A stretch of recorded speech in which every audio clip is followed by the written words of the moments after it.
on to tonight's Bible study that we have tagged Mount Up. Mount Up. Eradicating depletion. Mount Up. Eradicating depletion. We'll take our text from the book of Isaiah chapter 40 verse 28 to 31 first. Isaiah chapter 40 verse 28 to 31. Have you not known? Have you not heard? The everlasting God, the Lord, the creator of the ends of the earth, neither faint nor is he weary. His understanding is unsearchable. He gives power to the weak, and to those who have no mind, he increases strength. Even the youth shall faint and be weary, and the young men shall utterly fall. But those who wait on the Lord shall renew their strength. They shall mount up with wings like eagles. They shall run and not be weary. They shall walk and not faint. Praise the Lord. Even the young men shall utterly fall. Praise God. Life will test your endurance. One of the words Apostle Paul said in the book of Galatians is that we should not be weary in well-doing, because in due season we will receive the reward. Even when you have found the right course of life, it is not always exciting to go through it, to go in that course of life. The Bible says, even the young men shall faint. The young men, the symbol of the young men is their strength. Proverbs chapter 20, verse 29. Book of Proverbs chapter 20, verse 29 told us that the glory of young men is their strength, and the splendor of what actually defines a young man is his strength. That's what it brings on the table. But the Bible says that thing that it brings on the table is exhaustible. It will faint and be weary. And it is people that wait upon the Lord that will mount up with wings. That will, the word mount up wings, they will ascend. They will be on the constant rise. And tonight I'm trusting God that God will give us what it takes to be on the constant rise for the things that he has put in our heart to do. Praise the Lord. There are situations that, that comes upon you, and they begin to take your strength and deplete your strength. And they don't mind how you come in. You come in as a young man, you come in with strength, you come in with vigor, you come in with expectation, you come in with willingness. But in the middle of the journey, you are just depleted of strength, except you are waiting on God. In book of Deuteronomy chapter 28, Deuteronomy chapter 28, from verse 49, God began to speak to Israel about a life of disobedience, that if they live in disobedience and don't walk in his counsel, these are the descriptions of the things that will happen to them. From verse 49, the Bible says, the Lord will bring a nation against you from afar, from the ends of the earth, as swift as the eagle flies, a nation whose language you will not understand, a nation of fierce countenance that does not respect the elderly nor show favor to the young. And they shall eat the increase of your flock, of your livestock and produce of your land, until you are destroyed. They will not leave you grain or new wine, or increase of your cattle or the offspring until they've destroyed you. They shall besiege you at your gate until your high and fortified walls in which you trust come down throughout all the land. There's a level of siege that comes upon the people and upon a nation and upon that have been designed to be impenetrable, comes down crashing. He said, you have high and fortified walls, and in fact you trusted them. He said, they will come down throughout all the land, and they will besiege you at your gates throughout all your land which the Lord has given you. And when that happens, then you will eat. the flesh of your sons and daughters whom the Lord has given you, in the siege and desperate straits in which the enemy will distress you. The sensitive and the refined man among you will be towards his brother, towards the wife of his bosom, towards the rest of his children whom he leaves behind, so that he will not who he will hit, because he has nothing left in the siege and desperate strait in which the enemy shall distress you at all your gate. The tender and delicate woman among you, who will not venture to set the sole of her feet on the ground because of her delicateness and sensitivity, will refuse to the husband of her bosom and her son and her daughter, her placenta will comes out from between her feet, and her children whom she bears, for she will eat them secretly for the lack of everything. In the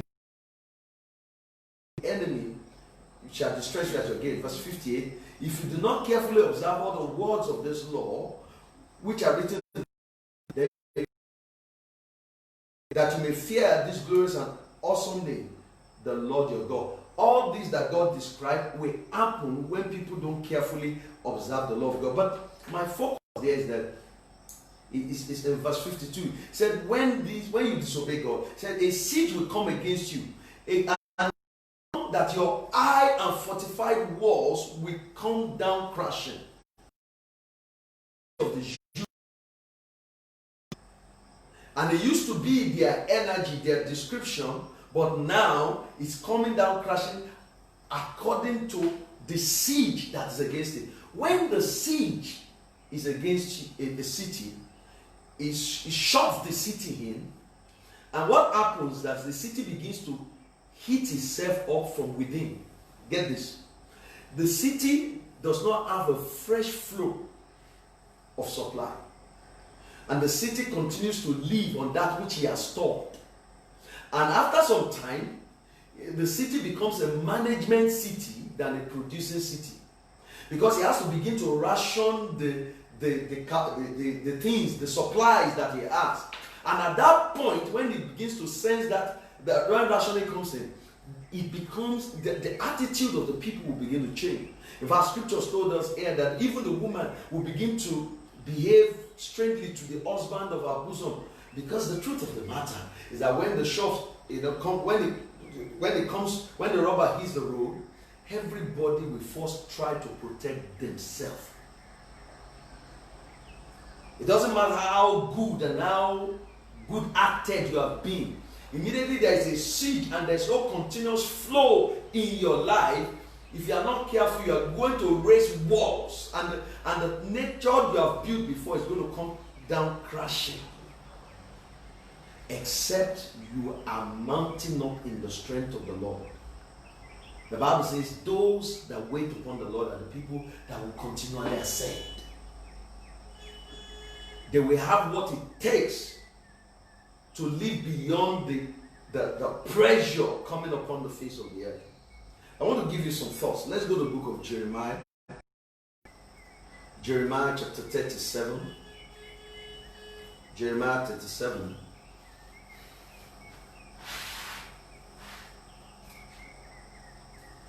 The story is from verse 11 to 21, but because of time, the story was that Jeremiah was arrested. The Bible says in verse 11, it happened when the army of the Chaldeans left the siege of Jerusalem for the fear of Pharaoh's army, that Jeremiah went out of Jerusalem to go into the land of Benjamin to claim his property there among the people. And when he was in the gate of Benjamin, the captain of the guard was there, whose name was Eradicate, the son of Shemaliah, the son of Ananiah. Jeremiah the prophet said, "You are defected to the Chaldeans." And Jeremiah said, "False. I'm not defected to the Chaldeans," but did not listen to him. So Eradicate seized Jeremiah, brought him to the princes. The princes were angry with Jeremiah. They struck him. They put him in prison in the house of Jonathan the scribe, for he has made that the prison. When Jeremiah entered the dungeons and the cells, Jeremiah had remained there many days. Then Zedekiah the king sent and took him out. And the king asked him secretly in his house, "Is there any word from the Lord?" And Jeremiah said, "There is." And said, "You shall be delivered into the hand of the king of Babylon." Moreover, Jeremiah said to King Zedekiah, "What offense have I committed against you? Against your son, that you have put me in prison? Where are now your prophets who prophesied to you, saying the king of Babylon will not come against you? Because at this time, the king of Babylon had returned. The siege had returned. He said, therefore, please hear now, O Lord the king. Please let my petition be accepted before you. Do not make me to return to the house of Jonathan the scribe, lest I die there. There is a decree, the king commanded that they should commit Jeremiah to the court of the prison, that they should give him daily a piece of bread from the baker's street until all the bread in the city was gone. So, when this siege happened, and Babylon, besieged Jerusalem, they shut themselves in, and they went and began to give supplies to people. And so, the Bible said there was a street called the Baker Street. That means there was some supply. So, the Bible says they were giving Jeremiah daily a piece of bread from the Baker Street. But when you are always giving out, but there is a seed that does not allow resources to come in, you are going to deplete what you have. So after some time, by the time you get to Jeremiah chapter 38, glory be to God, Jeremiah 38, again they arrested Jeremiah. At this time they arrested him because he had been prophesying, and his words were that Babylon was going to take over Jerusalem, and the princes arrested him. And the Bible said they threw him into a dungeon. They threw him into a dungeon. Verse 6. So they took Jeremiah and cast him into the dungeon of Micaiah the king's son, which was in the court of the prison. And they let Jeremiah down with ropes, and the dungeon where there was no water but man. So Jeremiah sank in the mire. Now, Ebed-Melech the Ethiopian, one of the eunuchs who was in the king's house, after they put Jeremiah in the dungeon, when the king was sitting in the gate of Benjamin, Ebed-Melech went out of the king's house and spoke to the king, saying, my lord the king, these men have done evil in all that they have done to Jeremiah the prophet, whom they've cast likely to die from hunger in the place where he is, for there is no more bread in the city. As the siege continued, the daily bread that were given to Jeremiah from the baker's street began to dwindle until there was no more bread in the city. And so even the people that were walking free couldn't get resources. How much more the man that was in the dungeon? So this man said, let's go bring Jeremiah out because there's no more bread in the city. Then the king commanded Ebed-Melech the Ethiopian and said, take from here 30 men with you and leave Jeremiah the prophet out of the dungeon before he died. So Ebed-Melech took men with him and went into the house of the king under the treasury and took there whole clothes and whole rags. What was now in the king's treasury house were old clothes and old rags, because the truth of the matter is that when there is a siege, whatsoever is new now will soon become old, because there is no constant refreshing. So the only thing that we even find in the treasure of the king was old clothes and old rags, and they let them down as ropes into the dungeon of Jeremiah. Then Ebed-Melech the Ethiopian said to Jeremiah, please put these old clothes and rags under your armpits, under your robes. And Jeremiah, this one, they pulled Jeremiah up with the ropes and lifted him out of the dungeon, and Jeremiah remained in the court of the prison. Are you seeing the sequence? The first time they arrested him, they put him in prison, but at that time, though there was a siege, but there was still bread in the baker's street, and they were giving him daily bread. But as the siege, lasted more, it got to a point that there was no more bread in the city, because the enemy knows that immediately it can get us shut down. There will be reactions of people. By the time you get to Jeremiah, this is Jeremiah chapter 52 from verse 1, speaking about how Jerusalem 2 years until the 11th year of King Zedekiah. By the 4th month, on the 9th day of the month, the famine had become so severe in the city that there was no food for the people of the land. Then the city wall was broken through. When the siege first happened for 2 years, the city was using its resources. It's amazing that the depletion of food in the land was almost directly proportional to the crashing of the wall. Because life, there must be that constant inflow and outflow for life to have its balance. If you have 10 billion and all that is happening to your 10 billion is spending, not investment, you're not acquiring anything, nothing is coming in. It's a matter of time, the 10 billion is going to become zero. because needs are going to continually increase. So what the enemy did was to stop an inflow. And let me tell you, as the inflow was stopped, the emotions and the attitude of the people must have changed over time. There was a time when you just give bread out and somebody will say, oh, thank you for the bread you gave. Don't mention. But there's a time when you give bread out. As the siege is lasting, it was a sacrifice. And in fact, the type of seed the prophet described in Deuteronomy was so bad that even if you have bread, you don't want to share it with your child. That's one that you cannot even imagine because of the seed. The seed has a way of changing the attitude of people. I know when we started out, we were willing to be a blessing. We are willing to stand up for people, pray for people. But you never thought that there might be a time where what you will need to do it might not even come as much as you want it. Because it will take some. There's a level of emotional stability that you need to be a blessing to other people. So what happens when you are not having that inflow that will equip you to have an outflow on the people? You are just going to discover that you are going to be a shock to yourself. You are going to become touchy. You are going to, people greet you and say, why are you greeting me? What you used to thank people for before becomes what you are now irritated about because there is no flow in. And so because you are not omnipotent, you are a person that receives and gives. Paul said concerning giving and receiving, I want you to have an understanding. That's the design of God for us. Our life is a life of giving and receiving. So when the enemy knows that even if you are buoyant with what God has given you, if you can move and cut short your supply lines, where the word is coming to you, where emotional strength is coming to you, where resources are coming to you, where money is coming to you, and it's lasting for some time, there's going to be a challenge on the type of personality you think you have already been built up to be. That's what the seed does. So what happens is that you crack in the inside. And when you crack in the inside, it's easier for your walls outside to fall. Your fronts will fall. Your delicate attitude, your sense of self-control will fall because there has been a siege. There has not been that flow that is continually refreshing you. And that's when the youth faint.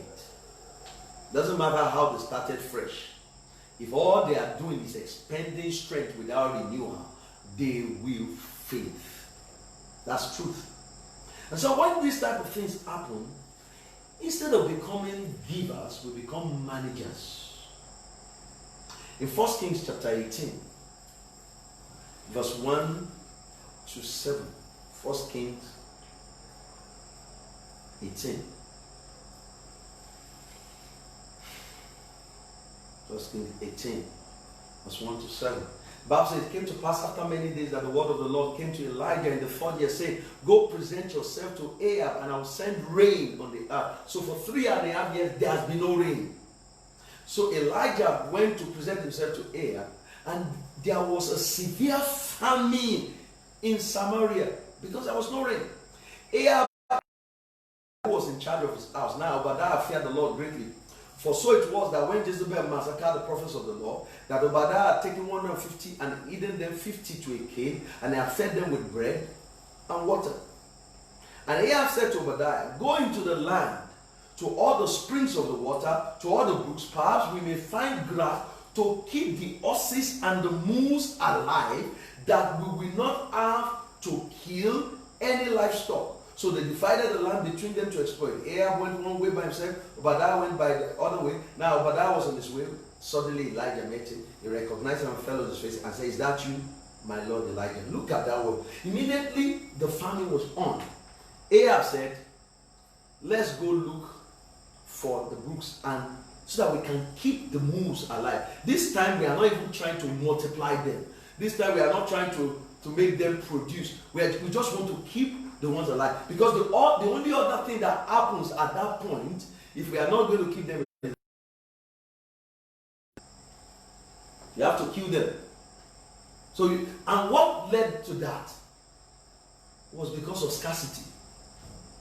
When scarcity comes, people become managers of scarce resources, scarce emotional capacity, strength, scarce financial strength. I want you to look at the mood that you started this lockdown with. How many people you could send money to at the store? Anybody that asks you, you give. But today, even when they ask you, you first think, do I still know how many more weeks I'm going to be here? So you just want to keep alive what you have. Just want to preserve the status quo. And because it becomes a bit hard at that point to be liberal. And we're getting into a season where it's becoming very hard to be liberal, to even give yourself to people,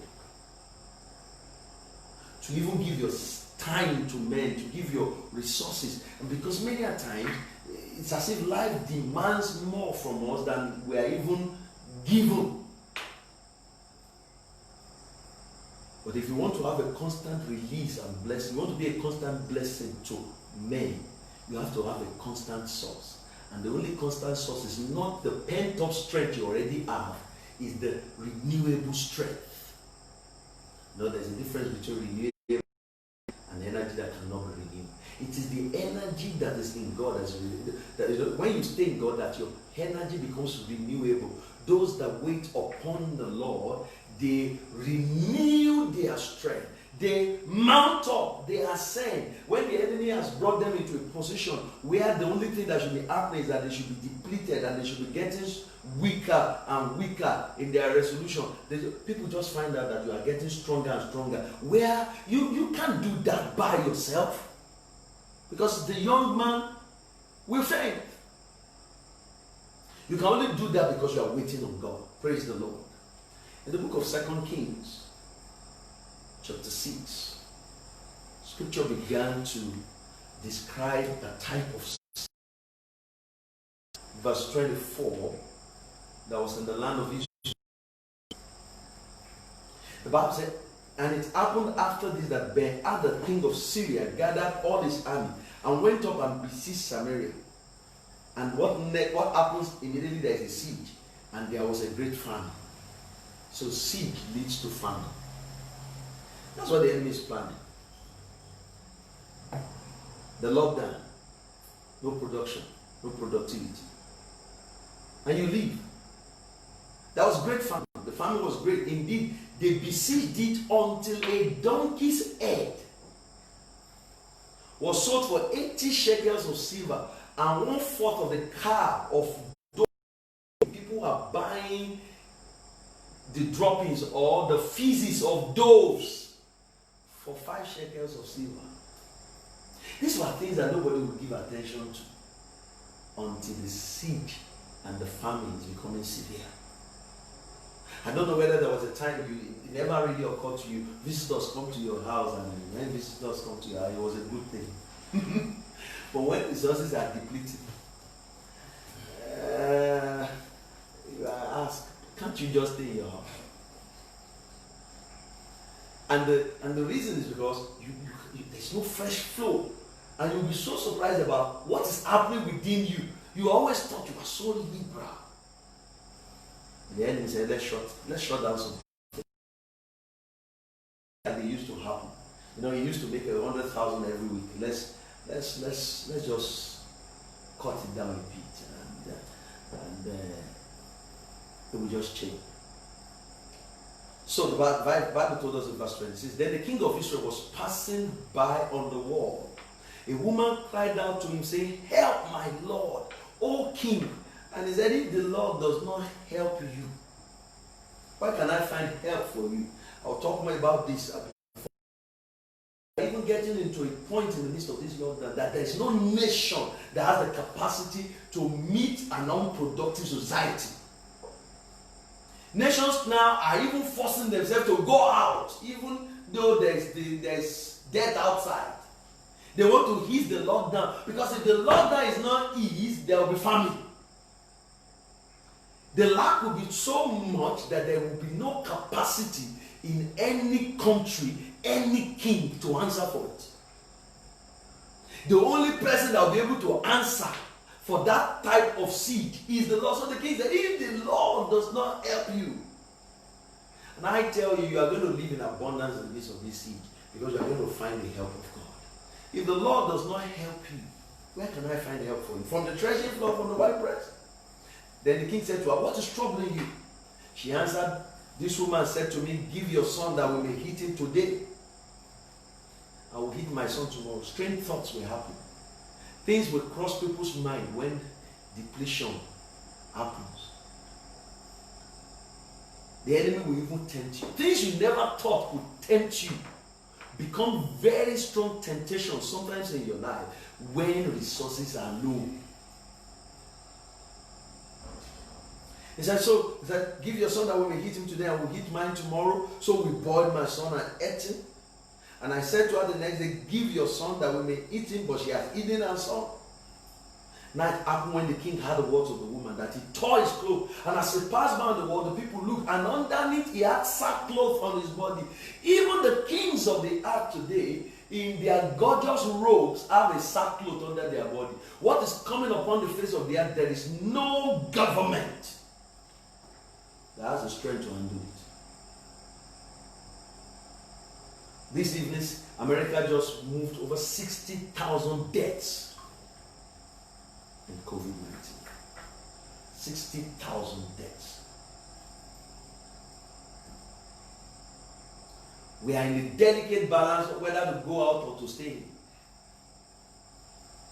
It was so bad. The king was so angry.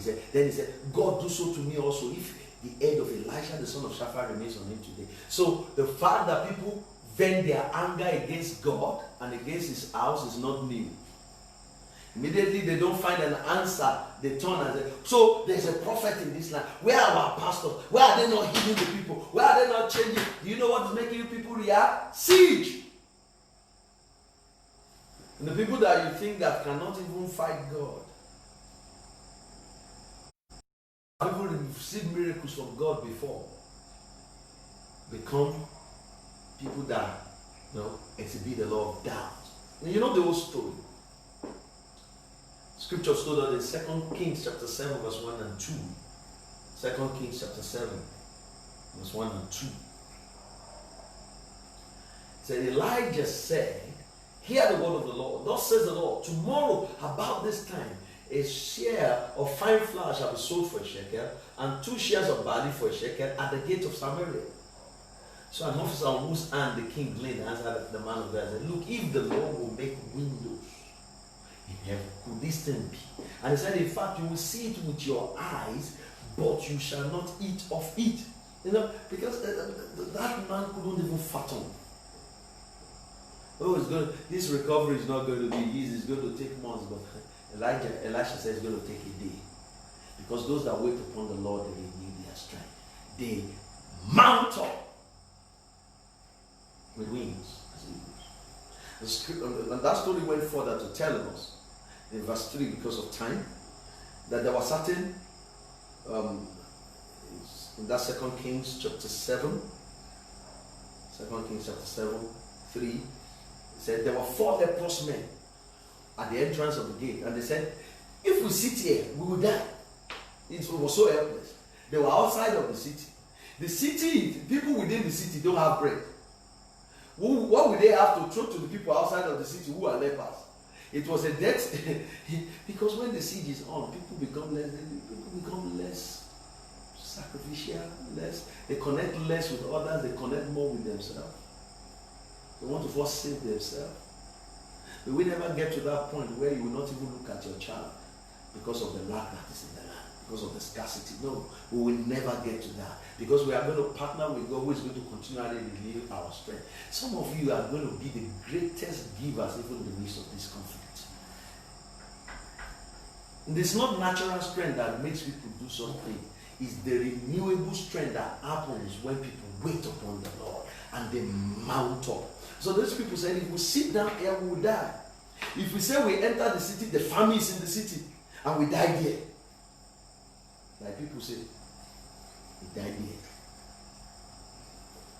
And then if we sit here, we die also. Now therefore come, let us surrender to the army of the Syrians. If they keep us alive, we will live, and if they kill us, we won't die. So you know the story. They went, as they were going, God caused the army of the Syrians to hear the sound of noise, and they rose at twilight.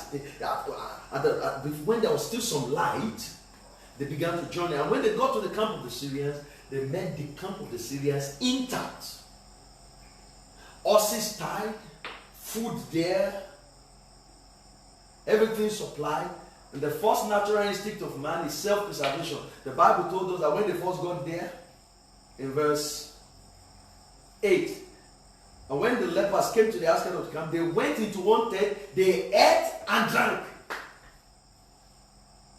and carried it from it silver and gold and clothing, and went and hid them. Then they came back and entered another tent and carried there also and went and hid it. The first question is, where will a leper spend money? Even sometimes when people don't know the reason why they are amassing, they just amass. They store, they don't know who is going to spend it, but they just say, let me first amass this thing. They hid it. Then they said one to another, what we are doing is not right. This is a day of good news. And we remain silent. If we wait until morning light, some punishment will come upon us. Now therefore let's go to tell the king's house. So they went and called the gatekeepers of the city and told them, say, we went to the Syrian camp and surprisingly no one was there. Not a human sound, only horses and donkeys tied and tents intact. The gatekeepers called and told the king's household inside. The king arose in the night. I'm going to come there back. The king arose in the night and said to Samuel, let me now tell you what the Syrians have done to us. They know we are hungry. Therefore, they have gone out of the camp to hide themselves in the field. Say, when they come out of the city, we'll cut them alive and get into the city. And one of the servants answered and said, please let several men take 5 of the remaining horses which are left in the city. So we are now counting. When the siege is in the land, you count in remainders. How many horses remains in the Z5? We cannot afford to send 10. We can only afford to send 5. Because there's no inflow. So let's take just 5 of the remaining horses which are left in the city. Look, they may either become like all the multitude of Israel that are left in it. That is, if we stay there, you know, much more people have died. If we stay here, that's what will happen to them. So let's just take the risk. It's so risky to go out because they don't know what's outside. But I tell you, good news is outside. Some of you are about to mount up with wings. You're about to break the fear. You're about to go. You're about to step out because God has prepared something for you outside of this siege. So the Bible said in verse 14, therefore they took 2 chariots with horses, and the king sent them in the direction of Syria. Go and see. And when they went to them after the Jordan, indeed all the road was full of garments, weapons which the Syrians have thrown away in their head. The messengers returned and told the king. The people went out, plundered the tents of the Syrian. So a share of shekel, 2 shares of barley for shekel, according to the word of the Lord. Praise the Lord. The Bible told us there were 5 remaining horses in the city. Look at the king. Look at how perplexed the king was, like any other person. When they saw the king, when the people were crying to the king and said, oh king, help us. They didn't know that underneath the king's clothes was sackcloth. They are as confused as you are. You want to renew strength. You can't look at the government. You can't even look at human authorities. The only place where renewable strength is, where you can mount up, is in waiting on the Lord. Because let me tell you, how many of us have seen that nations have scaled down their budgets this year? Because underneath the royalty of the king is the sackcloth. They are as confused as any person. They are as vulnerable. The king, even when they told him there is a breakthrough, he said, let me tell you, the Syrians are planning for us. The king had become more pessimistic than optimistic. You want to find optimism today and you are listening to the news, you won't get it. The king can't raise your expectation. It is those that wait on the Lord that will renew their strength and mount up like eagles. In Ecclesiastes chapter 5 verse 8 and 9, Jesus told us of the frailty, limitation of kings and earthly powers. Ecclesiastes 5, 8 and 9. If you see the oppression of the poor and the violent perversion of justice and righteousness in the province, do not marvel at the matter.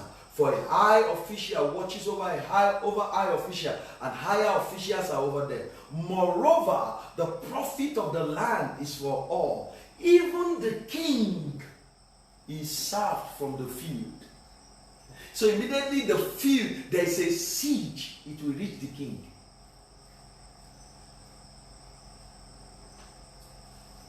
You see all our political office holders cutting down their salary by 50%. Because even the king, the money that does not exist, nobody can steal.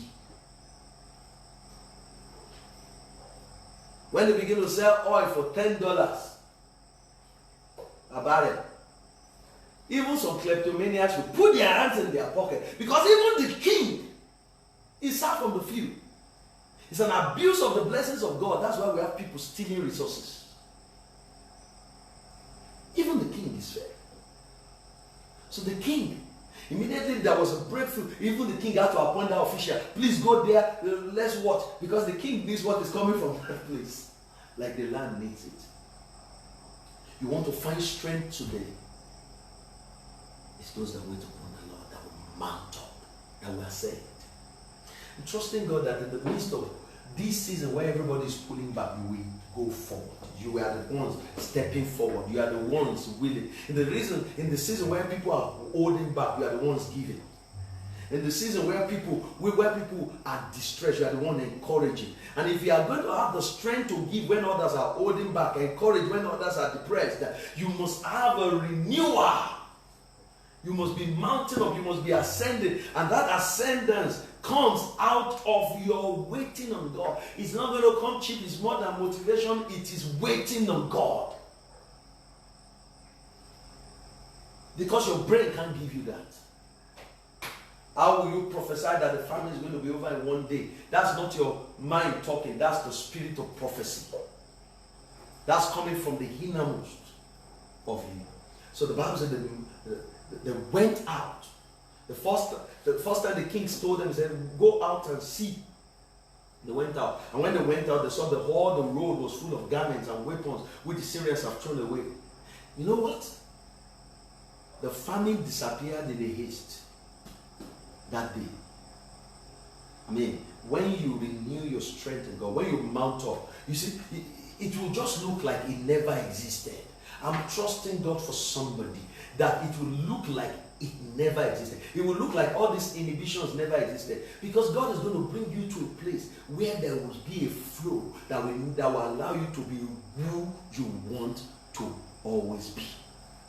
You'll go out, you'll be a blessing. You'll go out. Some of you are going to call people, can I give you something? No. Because the famine is going to disappear in a haste in your season. The famine is going to disappear in a haste. By this time tomorrow, the famine is going to disappear in a haste. The famine is going to disappear in a haste. The famine is going to disappear in a haste. I tell you that word. Why? Because we are waiting on God. No king can promise us that. No investment will promise you that the famine will disappear in a haste. But the prophetic word can promise you that by this time tomorrow, glory be to God. Glory. The prophetic word was fulfilled. He said, I'm trusting that these are not the days where we are scaling down our activities. In fact, these are the days where we are advancing them. In Mark chapter 6, verse 35 to 44, Mark 6, it was a story of the feeding of the 5,000.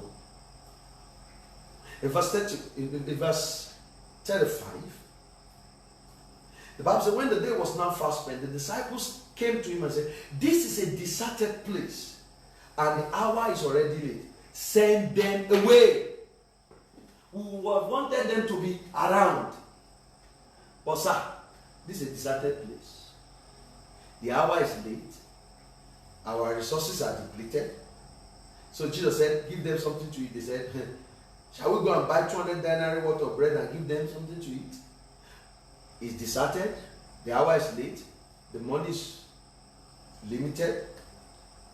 And they told them, how much do you have? How much of food do you have? They said 5 loaves and 2 fishes. I mean, that's not when to tell people sit down. That's when to tell people go.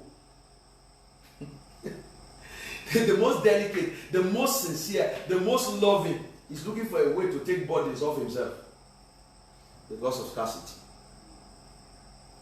Jesus said, they don't need to go. I tell you, they don't need to go. You don't need to change. You don't need to become another person. You only need to mount up. You need to ascend. He said, they don't need to go. He said, God, how will they go? We have 5 loaves and 2 fishes. They have to go. They have to go. If anybody calls me now, I'm not at all. They have to go. That's what they see, God.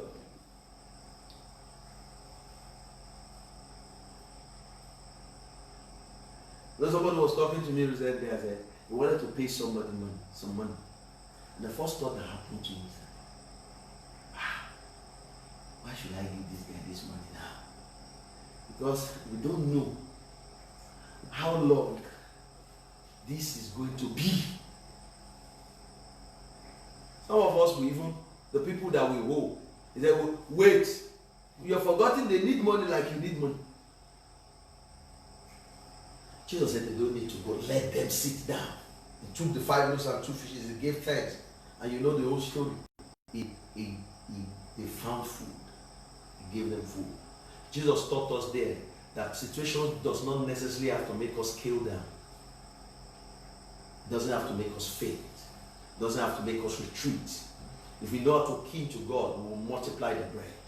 Because God is going to be our source for the type of mission He has called us to be, to do. And it's going to be our source for the type of character He has built in us. The character of bless always. The character of have empathy for others. That is not going to leave you. Because your nature is the nature of love, no matter what is happening on the face of the earth.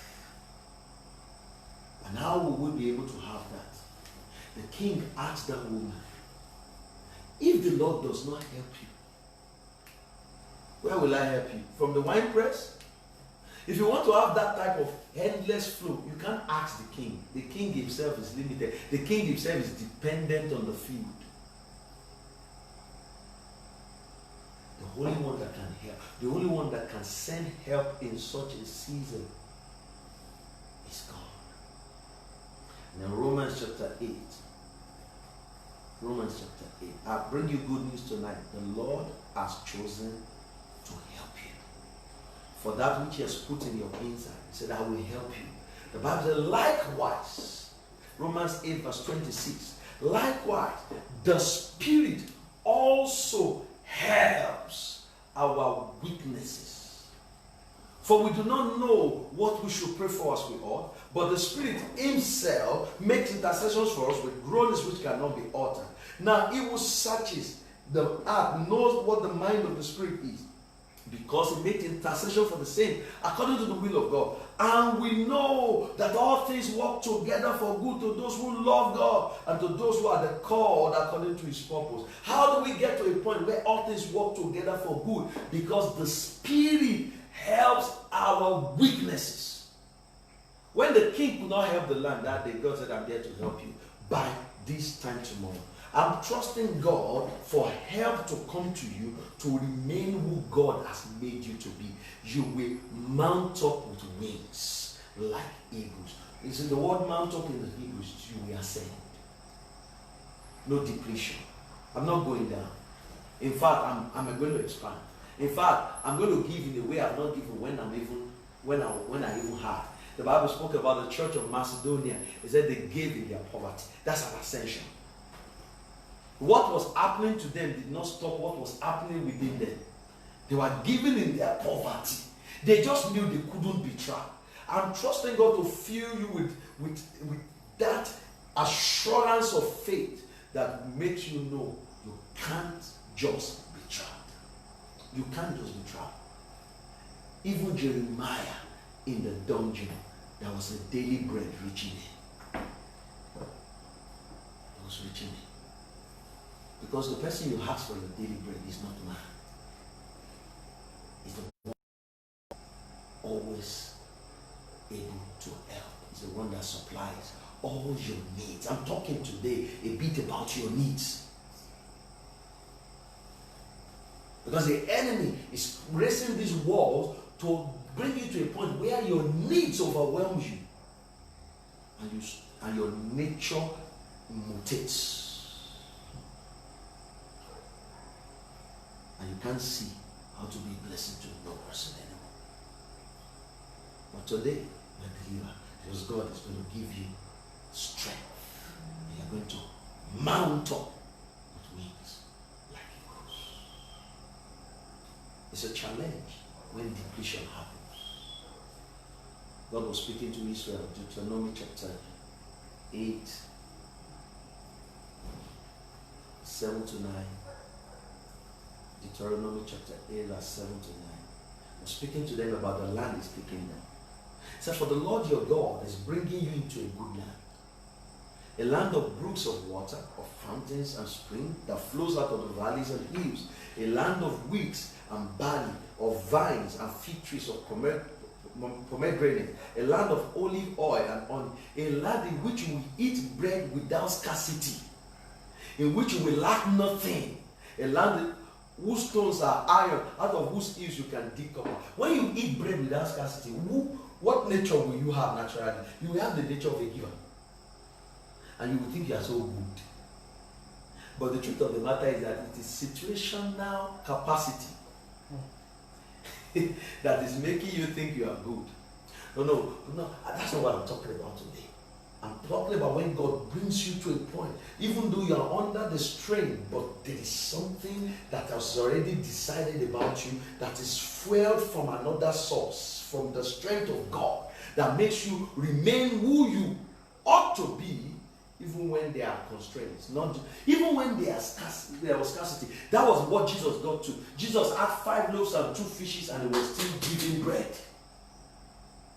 Oh my God, he was still giving bread. He was still giving bread. That's not your brain. That's something outside of you. That's something that has mounted up outside of the realm of human strength. That's the strength that comes from waiting on God. Glory be to God. Look at it. Look at Leviticus 26, 3 to 5. Then we look at 9 and 10. Leviticus 26, 3 to 5. Then 9 and 10. Glory to God. Leviticus 26. The Bible says, if you walk in my statutes and keep my commandment and perform them, then I will give you rain in its season. The land will yield its produce, and the trees of the field shall yield their fruit. Verse 5. Your threshing will last till the vintage, and the vintage will last till the time of sowing, and you shall eat your bread to the full and dwell in your land. That means your harvest, what you harvest will still be in your store till the next harvest comes. There will be no gap. That was God's plan.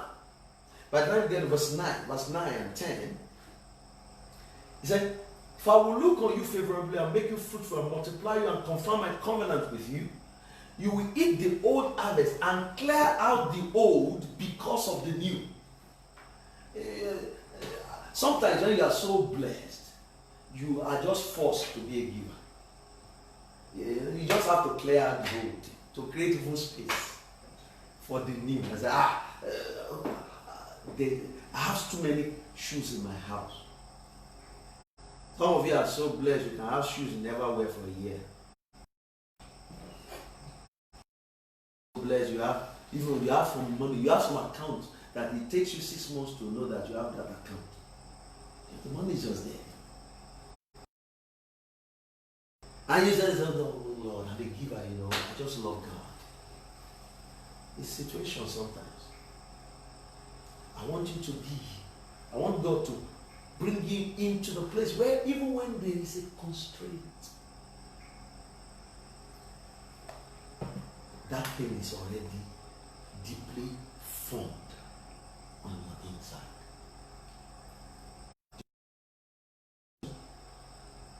Verse 11 to 14.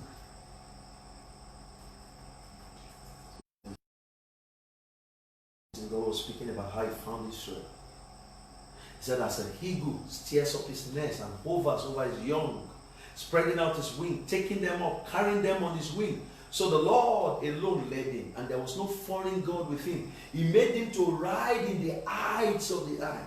He made that he may eat the produce of the field, that he made him draw honey from the rock, and oil from the flinty rock, curs from the cattle, milk of the flock, with fat of lambs, the rams of the breed of Bashan, goats with the choicest wine. You drank wine, the blood of grapes. That was a level of blessing. And I can imagine at that point it was not going to be so hard for them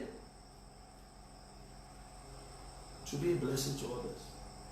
But there is a point where the strength of the youth fails, where things don't go in the order of the natural and the normal.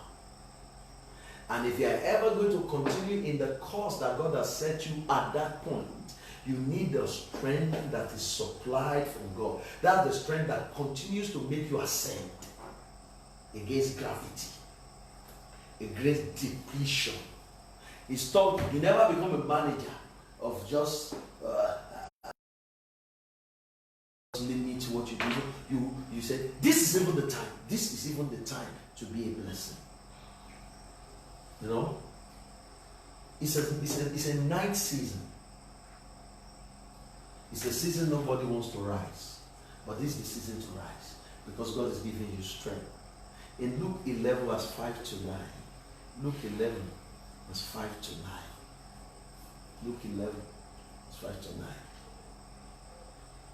And he said to them, which of you will have a friend? And go to him at midnight and say to him, friend, lend me 3 loaves. For a friend of mine has come to me on his journey, and I have nothing to set before him. He will answer him from within and say, do not trouble me. The door is now shut. My children are with me in the bed. I cannot rise and give to you.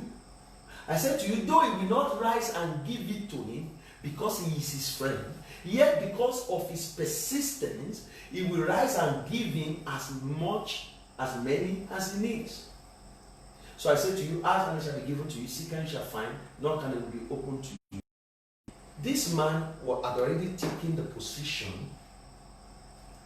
I've shut my door, I've gone to bed. The next thing he's expecting is the day to break. That's the only thing that should make him rise. But suddenly he begins to hear enough. He has to rise when he never wanted to rise. He had to step out when he thought it was over, because of persistence of somebody. Because there is another person that has just come from a journey.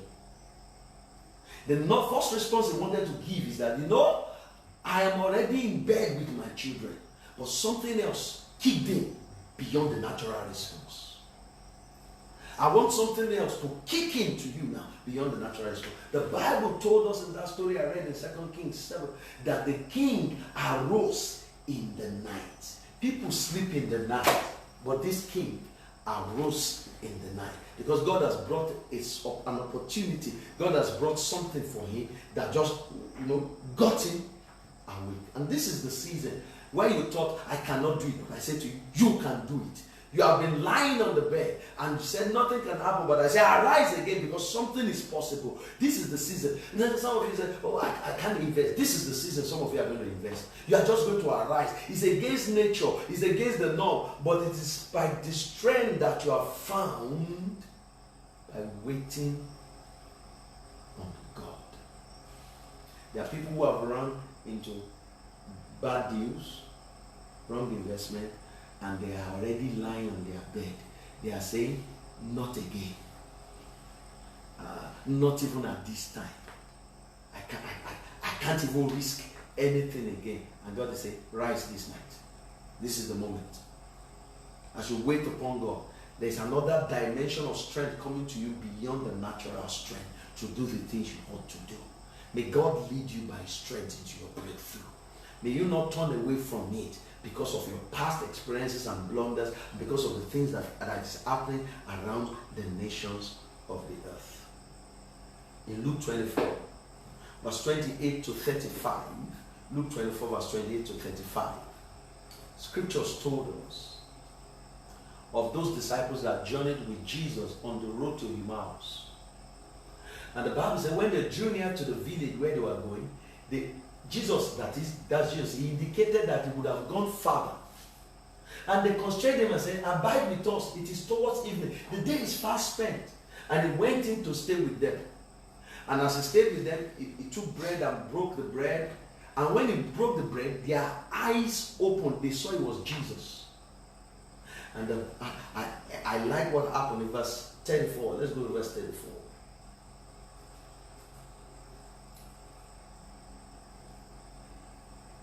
Go to verse 33, I beg your pardon. Verse 33. So they rose up that very hour. These were the people that told Jesus, let's wait here this night. We can't journey further. But when they saw the Lord, the risen Christ, they rose up that very hour and returned to Jerusalem. Who told you you can't go to Jerusalem? Who told you you can't travel? Who told you you are stressed out? It's because the light that you need has not entered. When the light that you need enters, you will rise up even at night. These people said, we can't go for. Who told you you can't go for now? Who told you? I've come to the end of myself. Yes, that's what you have come to. But those that wait upon the Lord, they renew their strength. Some of us are so bothered to the point that we have to the state where we are so heartless for others. There are people that don't even look out for nobody. And you say you are Christians. Self-preservation has overtaken you, overwhelmed you. That in your mind you can't see what could be happening in no other person's life. That is not the Spirit of Christ. That's not the New Testament. You will be the heir and not the tail. You will bless. You will lend. You will lend. You will not borrow. Not always because it is the convenient thing, but because it's the right thing. And God is going to be your strength to do it. They rose up that very night. Can I say this to you? Somebody is going to give more than you even give during the normal season.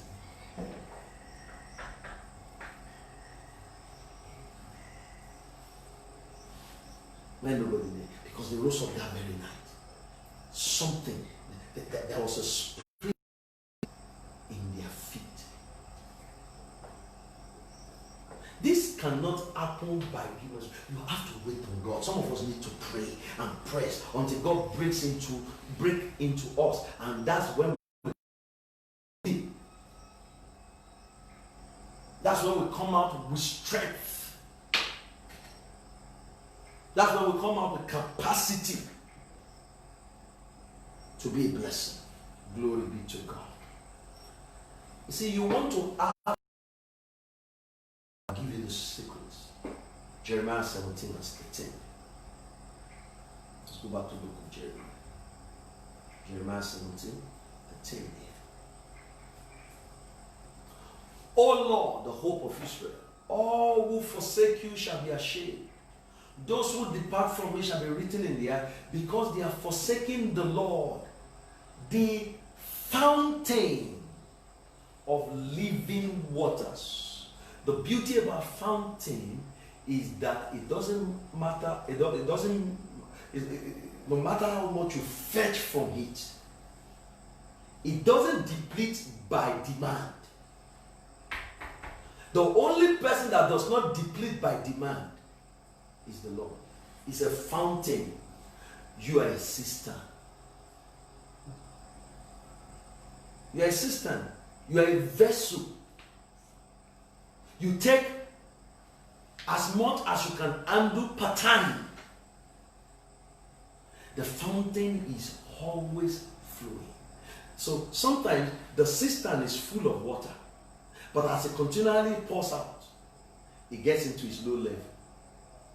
If it does not go to the fountain, and if you say, I have water like the fountain has, number one, its waters are going to get polluted. When you fetch water in a cistern and leave it for some time, even if you don't take anything from the water is going to get bad because there's no constant flow. You see, even storage can't help you now. You're going to see corruption. What can help you is fountain. Look at it further. Go to Jeremiah. Jeremiah 2 verse 13. Jeremiah 2 verse 13. Blessed be the name of the Lord. For my people have committed two evils. They are forsaking me, the fountain of living waters, and healed themselves cisterns. Broken cisterns that cannot hold water. Theirs is even worse. Cisterns can store water, but when they are even broken, it's just a complete waste of time. You want to have that capacity at any time, at any moment, to be a blessing. If you're a cistern, after some time you'll be depleted. All that needs to happen is for the enemy to increase the demand on your time, on your emotions, on your skill, on your money, and you will change. Increase the number of people that need it. Even in ministry, people go through burnout. They get into seasons of burnout when they are just pouring and they are just pouring and they are just pouring and they are disconnected from fountain, the ever-flowing fountain. When you are with the fountain, you have that continual ascent. You mount up. Only God can say the famine will end in the east. That's where you mount up.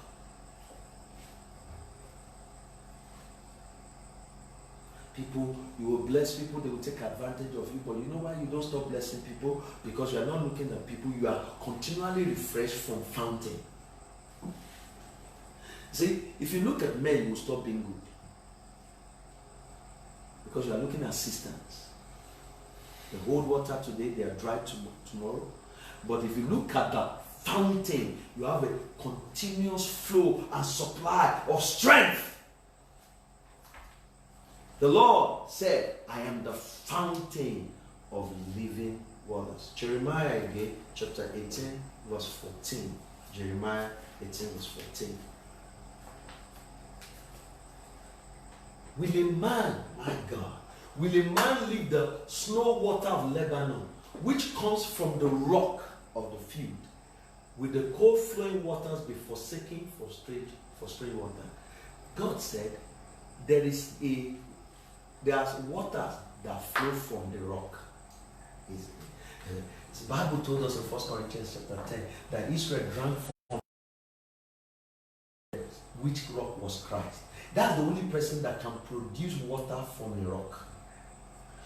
So this rock does not, it's the producer. How do I make you see this? The rock gives out water. It's just the giver. And you cannot even explain, because the rock should not be the source of water.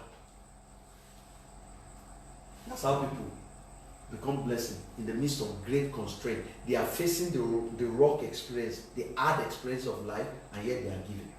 The only thing that can make you give when you are hitting the hard rocks is because you have found the fountain, you have found the rock of ages.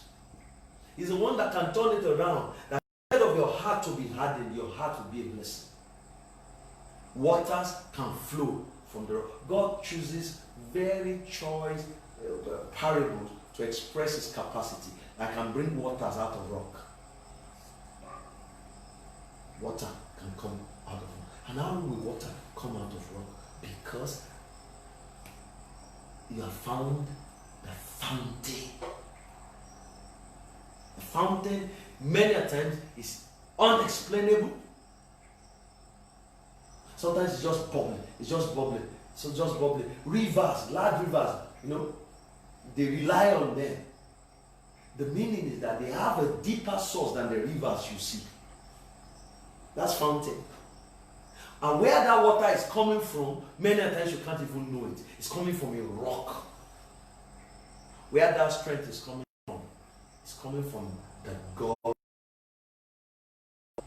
So when they can't explain how you have been able to retain your mind together, it's because they don't know there is a rock that produces water. You can't find that mystery. You can't find the source of my strength. There is no correlation between rock giving water. It's only found in God. You can't find it. You can't find where my inspiration is coming from. It's outside of the realm of the natural. Those that wait upon the Lord, they will renew their strength. They will mount up wings. Glory be to God. Let me begin to tie up tonight. Let's go to the book of Adare. Adare 1:6, then we look at Adare 2:16. Adare 1:6, Adare 2:16. Glory be to God. Adare 1:6. You have sown and you bring in little. You eat, but you do not have enough. You drink, you are not filled with drink. You clothe yourself, but no one is warm. He who hands wages to put it in bag with holes. It is the symbol of depletion. When you hand wages and put it back with holes, that means even you that you are handing, it's not sufficient for you. So before you can think outside of yourself, it's a conflict, it's a challenge. Look at chapter 2, verse 16.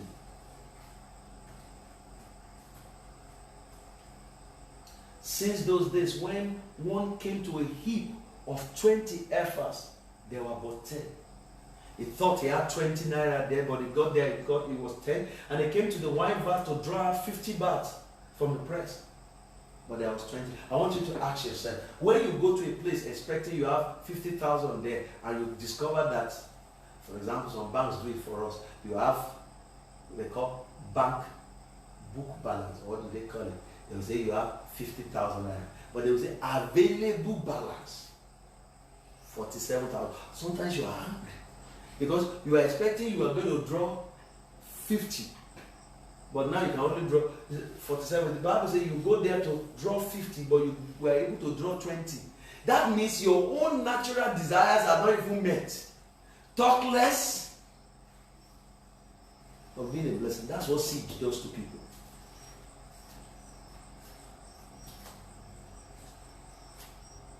Your own natural desires, but I bring you to an inexhaustible supply in the midst of all that's happening on the face of the earth because of time. See, my focus tonight, I hope you can get me tonight. It doesn't matter how you start. If God does not help you, you will change your commitments. Especially in seasons where you thought you are going to have 50, you now have 20. You have to reorganize and become a manager of resources. People don't mind that, even if you have to close the capacity and the type of heart God has planted in them. In Joshua 9, verse 3 to 5, there were certain people that came to Israel, they called them the men of Gibeon, the Gibeonites. And they spoke to Joshua, they said, and Joshua was saying, you people want us to make commitments to you, to make agreements with you. If we find out later that you are from us, what we would do? So what did they do? Look at this men of Gibeon. Verse 3 of Joshua 9. Then when the inhabitants of Gibeon heard what Joshua had done to Jericho and Ai, they walked craftily and went and pretended to be ambassadors. They took old sacks on their donkeys, old wineskin torn and mended, old patched sandals on their feet, old garments on themselves, and all the bread of the provision was dry and moldy. And they went to Joshua. Well, let's go to verse 7. Okay. Then the men of Israel said to the Hivites, perhaps you dwell among us. How can we make a covenant with you? But they said to Joshua, we are your servant. And Joshua said to them, who are you? Where did you come from? And they said, from a far country your servants have come, because of the name of the Lord your God, for we have heard of his fame, and all he did in Egypt, and all he did to the two kings of the Amorites, who are beyond Jordan, to Sihon king of Israel, to Og king of Bashan, which is in Ashtaroth. Therefore our elders and all the inhabitants of our country spoke to us, saying, take provisions with you for the journey. Go meet them and say to them, we are your servant. Now therefore make a covenant with us. This bread of ours, which we took out for our provision from our house on the day we departed from you, but look, it is dry and moldy. These wineskins which were filled were new, and see, they are torn. And these our garments and our sandals have become old because of the long journey. They show the normal sequence. People start hot, fresh, then they become moldy. Or even the youth shall faint. What is new yesterday is going to become old tomorrow, except God is renewing it. So, I just discovered a new revelation. Oh, it's more blessed to give than to receive. Oh, it will be challenged, my brother. Oh, I just discovered a new revelation to use good words on men, not to use bad words on people, to speak uplifting words on people. You know, it doesn't matter what you're going. My sister, God bless you. My brother, God bless you. Because when you need to pay your children's school fees, and there's no money, somebody's calling you children, what's this person's problem? Your bread that was taken fresh will become very moldy. But you are not Gibeonite. Own testimony. Deuteronomy chapter 8, verse 2 to 5. Deuteronomy chapter 8, verse 2 to 5. Glory be to God. Deuteronomy chapter 8, verse 2 to 5. He said, and you shall remember that the Lord your God led you all the way these 40 years in the wilderness to humble you and to test you, to know what is in your heart, whether you will keep his commandments or not. So he humbled you, allowed you to hunger, which you did not know, nor your fathers know, that man shall not live by bread alone, but man live by every word that proceeds from the mouth of God. Your garments did not wear out on you, nor did your foot swell these 40 years. And you should know in your heart that as a man chastises his soul, so the Lord chastises you. Israel journeyed for 40 years with the same sandal, with the same garment. You are the people that what is new will remain new with. What is fresh will remain fresh with. You are not just the youth, because the youth will fade, but you will not fade because you wait on God. Your own bread is not going to get moldy.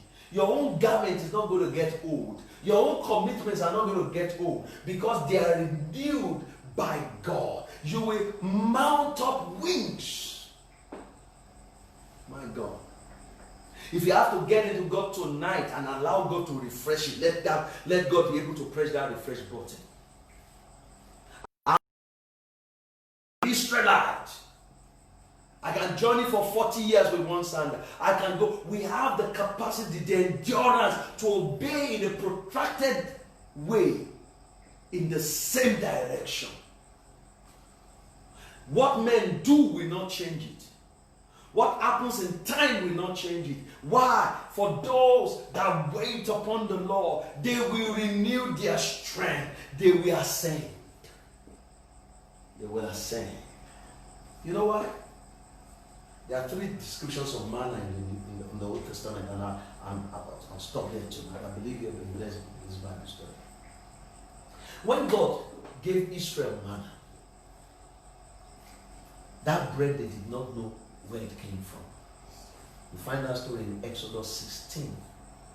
In Exodus 16, verse 14 to 20, the first thing Moses told them is that you must not leave the manna overnight. Because if you leave the manna overnight, it will breed worms. And normally, what happens is that some people gathered much, some people gathered little, and after some time, some people left overnight. Verse 20. Notwithstanding, they did not heed Moses. There's something about man. But some of them left part of it until the morning, and they bred worms and stank. And Moses was angry with them. Then from verse 21 to 27, Moses spoke about another dimension. There's a bread of the Sabbath. He said, when the 6th day, he said you should gather for 2 days. For 2 days. He said, because on the Sabbath day, manna will not fall. And that bread, when you keep it overnight, does not breed worms. It doesn't breed worms. The Bible told us again that even though Moses told them this, on the Sabbath day, some people went out again. May God deliver us. It is that thing they tell us not to do. That you are motivated. You know, Paul found it. He was a very stubborn spirit. He said, what I wish to do, I do not do. What I don't want to do is the carnal nature of man. That's what the Spirit of Christ delivers you from. The day you tell a man, you see, when the law came, the law never delivered man from sin. What the law did is that, in fact, it made man curious about sin. Thou shalt not fornicate. And people say, what will happen? What will happen when that? Because all the law does is that it brings the knowledge of sin. It does not break the power of sin. But that's not even my focus. He said on the Sabbath. So there was a bread that could not stay overnight. There was a bread that could stay overnight. But by the time you get to verse 31 to 36, Moses now told Aaron to put in a golden bowl manna, a heifer of manna. He said, and the house of Israel called his name manna. It was like the white coriander seed, and the taste of it was like wafers made with honey. And Moses said, this is the thing which the Lord has commanded. Fill an omer with it to be kept for your generations. The third dimension of manna is the manna that can last generations. There was a manna that could not last overnight. There was a manna that could last overnight. And there was a manna that could last generations. That manna, they kept it so that the first manna fed the physical body. But this manna that was kept for generations was not for their natural feeding. It was to feed their soul, to continually make a generation know of the power of God. It was what God wanted to feed with that manna was not their mouth, it was their hearts, so that their hearts will believe God. What I'm trying to tell you tonight is simple. What differentiated this manna from each other? The Lord. It was what the Lord decided. There was a manna God said it will not stay overnight. There was another one God said it will stay overnight. There was another one God said it will stay generation, remain fresh. Generation, when the generation of the children that was not there will see them, it will still be fresh. They will be, it will, when I was in secondary school, we had the biology lab. And when we entered the biology lab, we had snakes in Formica, preserved. And I used to go there. But at the time I discovered that the snakes were dissolving. Their body parts were dissolving. there was a limit to their preservation. If you embalm a body, and then one day you bury it. But there was another one. God said it will last for generations. The truth is that you are susceptible to the natural trend of life where the youth fade. Like manna is susceptible to breed worms overnight. But the one that is kept in the presence of God, because this manna that will last generation was kept in the tabernacle. The one that was kept in the presence of God lasted. So the youth faint. The young men utterly fall. But the ones that wait, oh my God, upon the Lord, they are the ones that renew. That's where the division, that's where the dichotomy happens. Wait on God. You see, if you go in your natural strength, you are the manna that will breed worms one night. That's why New Year resolutions fail. They are the manna that breed worms one night. In fact, some of them never last 2 days. But there's something God wants to build in you that will last. The one that you get waiting on God. I bring you news today. You are not going to diminish. You are going to mount up. You are going to have strength. Strength to follow the course of God for your life. You know, sometimes when people are so troubled about security, they turn away from purpose. But those that wait upon the Lord, you ask them, don't you feel the same existential threat that others feel? Those that wait upon the Lord, they renew their strength. They have needs like others, but they can still hear God. Their needs does not shut their ears from God. Because many times, most of you, when you have needs, the only thing you hear is your need. Even when you open your Bible, that's the only thing you hear.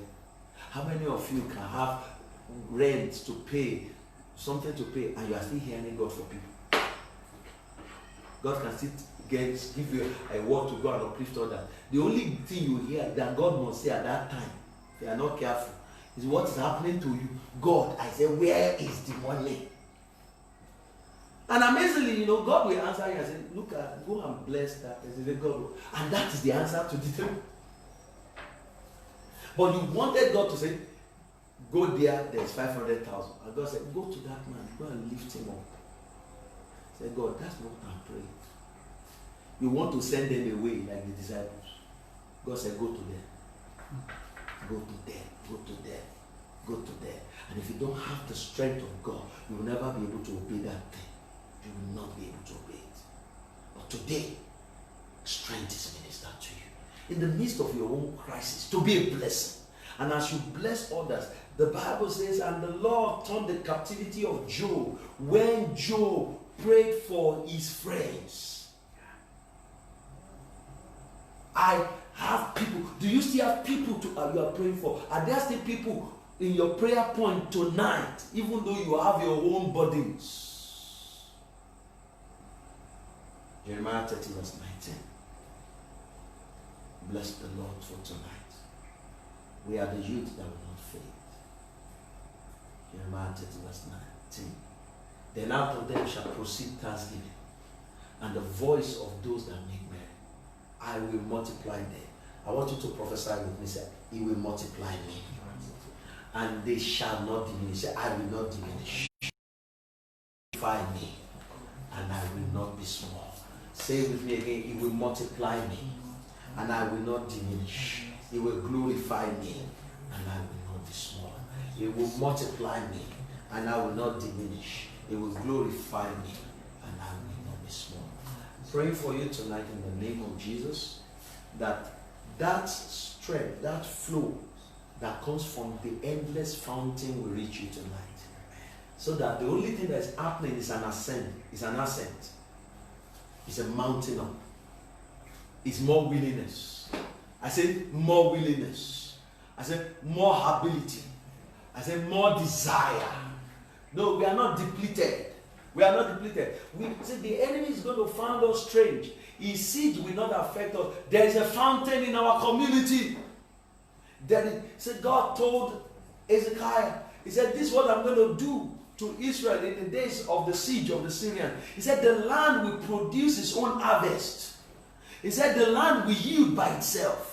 The land will yield by itself. Some of you, because you are so committed to what God wants you to do, you are the ones qualified for miracles. You are the one qualified to have things that is against the normal norm, because you have decided not to change course and purpose. So you have right to mount up with wings. You have right to find strength that is outside of the flesh, because you have not changed God. All of you who have obeyed God in the days of trials, who have decided to be a giver in the days of limitation and scarcity, I tell you, you are qualified for miracles. Miracles will attend to you. Miracles will happen to you. Things you are not looking for will look for you. You are the one that can say, I will receive a strange telephone call. You are qualified. You will receive it. People will call for you. Why? Because you have chosen to do the right thing, even in the midst of constraints. God is always moved about people who obey Him, even in straight places, in tight places. People who give 5 loaves and 2 fishes. Those people always gather in baskets. People who love when men are loveless. People who call people when others are thinking only about themselves. And the people are from, I just want to preach you. Because in you can lack help. You can lack help. Where the young men faint, you will mount up. You will mount up with wings like the eagle. You will renew your strength. Tonight, in the name of Jesus, be renewed. As you make your commitment to the cause and the plan of God, the depletion of the land is not coming to you. For you will not diminish, you will be multiplied. You will not small, you will be glorified. God will send strength to you. So go tonight. Mount up wings. I want to be a good person. This is the time to be good. This is the time to be good. This is the time to look for others. Look out for them. Look out for them. Don't send them away. When they come to your house, if you don't have water, give them water. But never stop being a giver. Never stop being a giver. Never stop being a blessing. And the Lord will renew your strength. Tonight, in the name of Jesus, receive strength. And the sacrifice, may they bring your miracles. In the midst of this crisis, some people will mount up. Some people will be richer. Yes, not everybody will be poor. In the midst of this crisis, some people will mount up. Some people's health will be the strongest. Some people's mind will remain resolute. That's your portion. Mount up, ascend, as you wait upon the Lord. I give you some charge tonight. This is not a message to hear and sit down. This is a message to hear and press. Press, wait on God. Let something rise on your inside. Don't let it just stay in your brain. Let it distill into your spirit, and you will renew your strength. I speak to you, none of us is feeble. None of us is weak. We are renewed. Be renewed in your health. Be renewed in your finance. Be renewed in all your endeavors. Be renewed in your love life. Be renewed. You're renewed in every good virtue in the